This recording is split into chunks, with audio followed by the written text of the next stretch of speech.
ஹாய்ங்க எல்லாருக்கும். Today morning தான் நான் சென்னை வந்தேன். ஆக்சுவலாக நான் சென்னை கிடையாது.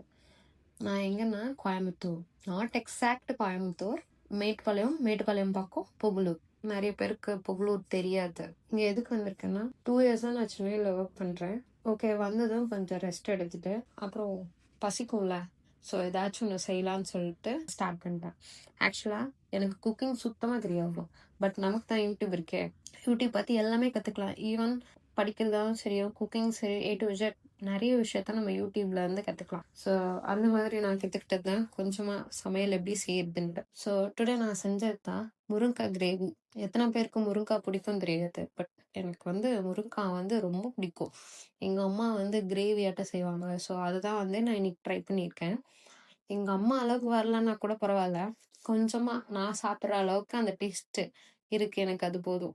செஞ்சு சாப்பிட்டு முடிச்சுட்டு ஈவினிங்காக என் ஃப்ரெண்டை கூப்பிட்டு வெளியே போகலான்னு சொல்லிட்டு நாங்கள் போன இடம் தான் பாண்டி பஜார்.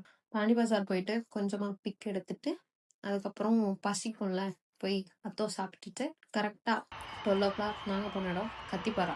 இதுதான் என்னோட ஃபஸ்ட்டு நியூ இயர் இன் சென்னை. இந்த மாதிரி என்னை மேக்ஸிமம் என் அப்பா அம்மாலாம் 10க்கு ஓகே 9க்கு மேலேயே என்னை வெளியே விட்டுருப்பேன். ஸோ ஃபஸ்ட் டைம் நான் இந்த மாதிரி நியூ இயரில் வெளியே சுற்றுறது.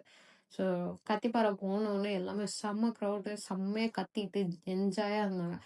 எல்லாம் happy new year happy new year கத்திட்டு இருந்தாங்க. நாங்களும் பார்த்துட்டு ஹாப்பி நியூ இயர் சொல்லிட்டு அதுக்கப்புறம் கடைசியில் நாங்கள் ஒரு காஃபி குடிச்சிட்டு கிளம்பிட்டோம்.